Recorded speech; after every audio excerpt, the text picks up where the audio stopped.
दोस्तों, अगर आपको लगता है कि इंडिया में भी कोई ऐसा जगह है जो इस मंथ में इतना ठंडा हो, बिल्कुल दार्जिलिंग टाइप, तो वो बैंगलोर है। यहाँ इतनी बारिश होती है, इतनी ह्यूमिडिटी होती है कि कुछ समझ नहीं आता क्या करूं। लेकिन यहाँ पे मैंने एक बात देखा है कि जैसे हम लोग खाना वगैरह को स्टोर कर लेते हैं ज़्यादा दिन के लिए, तो वो स्टोर बिल्कुल नहीं हो पाता, वो सड़ जाता है। तो यहाँ पे फ्रीजर का तो बहुत यूज है, और मैंने गौर किया है कि फ्रिज में रखे रखे बहुत सारी चीजें भी सड़ जाती है। तो बी केयरफुल। अगर आप भी बैंगलोर में रहते हैं तो अपने खाना का खास ध्यान रखें। अभी अभी रिपोर्ट में पता चला है कि यहाँ के खानों में बहुत अडल्ट्रेशन हो रहे हैं। याद रखें, जितना बड़ा शहर उतनी मिलावट। यहाँ के अंडों में मिलावट है। और अंडे हमेशा क्या होता है ना, हम लोग देखते हैं कि ऑरेंज युग वाला अंडा लेना है, ठीक है, वो असली है। लेकिन अब मिलावट करने वाले लोग चालाक हो गए हैं और हमेशा क्या करते हैं कि ऑरेंज ही अडल्ट्रेशन कर रहे हैं उन अंडों को, इस तरीके से कि उनका युग ऑरेंज ऑरेंज रहे। तो अब मैं आपको बताती हूँ कि जब अंडे लें तो सबसे पहले उसका शेल देखें। असली अंडा का शेल पतला होता है, और अंदर जब आप उसे फोड़ेंगे वो अंडा, तो कभी घुला हुआ नहीं होता। वो अंडा मतलब आपको प्रॉपरली दिखता है, युग सेपरेट होता है। उसका जो वाइट पार्ट होता है वो भी सेपरेट उस पे होता है अच्छे से। जब आप उसे फोड़ेंगे तो अगर वो मिक्स है, आप जब उसे फोड़ रहे हैं, तो वो नकली अंडा है। और अगर हम लोग इस तरीके से नकली अंडा कंज्यूम एक हफ्ता के लिए भी कर लेते हैं दोस्तों, तो हमें भारी बीमारी हो सकती है। हमारा लिवर खराब हो सकता है, हमारे किडनी खराब हो सकते हैं, बीमारी की शुरुआत हो सकती है। ये सारे इन्फॉर्मेशन हमें नहीं दिए जा रहे हैं, जिससे जिसे हमारे गवर्नमेंट को देना चाहिए था। लेकिन हम लोग क्या बोल सकते हैं, हम लोग नॉर्मल है अब, लेकिन हमें खुद बहुत अवेयर रहना होगा।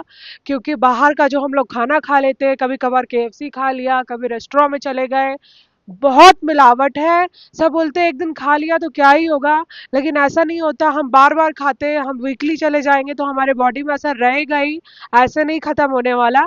तो हमें अवॉइड करना है वो पामोलिन ऑयल, रिफाइंड। आखिर अब हम लोग देखेंगे कि आज से 50 साल पहले क्यों नहीं बीमारियां थी, अब है। अब इतनी सारी बीमारियां हैं कि हम नाम नहीं गिना सकते। कितने सारे लोग बीमार हैं, हॉस्पिटल में लाइन लगी पड़ी है, और फिर भी लोगों में इम्प्रूवमेंट नहीं है। हम इतना खा रहे हैं मीठा, हम इतना मोमोज खा रहे हैं, वो सारी चीजें हमारे लिए बहुत खतरनाक है। प्लीज आप सब अपना ख्याल रखें, अपने लाइफ में चेंज लाएं। कम से कम आधा घंटा टहलना लाइफ में बहुत ज़रूरी है, और माइंड का पीस होना बहुत ज़रूरी है। अपने घर का ऐसा माहौल बनाए कि सब शांत रहे, एक दूसरे में रोक टोक ना करें। क्योंकि रोक टोक एक ऐसी चीज़ है जो आपको मेंटली डिस्टर्ब कर सकती है। तो आप बिल्कुल इन सब चीज़ों से बचिए, अपने घर वालों को समझाएं, घर का माहौल पीसफुल बनाएं, और सब एक साथ रहे, प्यार से रहे, अच्छा खाना घर का खाएं। मर्दों को भी घर पे हेल्प करना चाहिए और लेडीज को भी।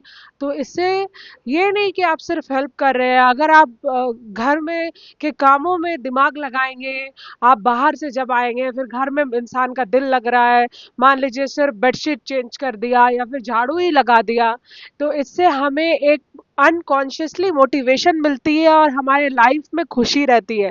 तो वो बहुत इंपॉर्टेंट है दोस्तों, जो मुझे आजकल देखने को नहीं मिल रहा है। क्योंकि आजकल माहौल बिल्कुल बदल गया है, लोग अपने लाइफ में बिल्कुल बिजी रहते हैं। हाउसवाइफ्स है जो घर में ही अकेले सब कुछ कर रही हैं, कोई उनका साथ नहीं देता। लेकिन वो इम्पोर्टेंट है जब उनके साथ लोग हो, उनकी मदद करें, सब एक साथ रहे, एक दूसरे का हेल्प करें, ये असली बात है। लड़ाई झगड़ा होता है, लेकिन उसे हमेशा लाइफ का प्राइम रीजन नहीं बनाना चाहिए। इससे घर के लोग ही डिस्टर्ब होते हैं, डिप्रेशन में जा रहे हैं। क्योंकि आजकल ये डिप्रेशन और बीमारी बहुत आम है, सबको है। तो इससे बचना तो होगा ना। इससे बचने के लिए सबसे पहले हमें घर से शुरुआत करनी, घर का खाना खाना है। और जो हम सब्जियां जो खरीद के लाते हैं बाहर, उसमें भी कई मिलावट है, लेकिन हमें चालाक होना होगा। शायद हम इस दौर पर आ रहे हैं कि हम बहुत सारी चीजों को कंट्रोल नहीं कर सकते, लेकिन कुछ तो कंट्रोल कर सकते हैं ना। तो इसके लिए हमें खुद पे कंट्रोल करना होगा और मेहनत करनी होगी।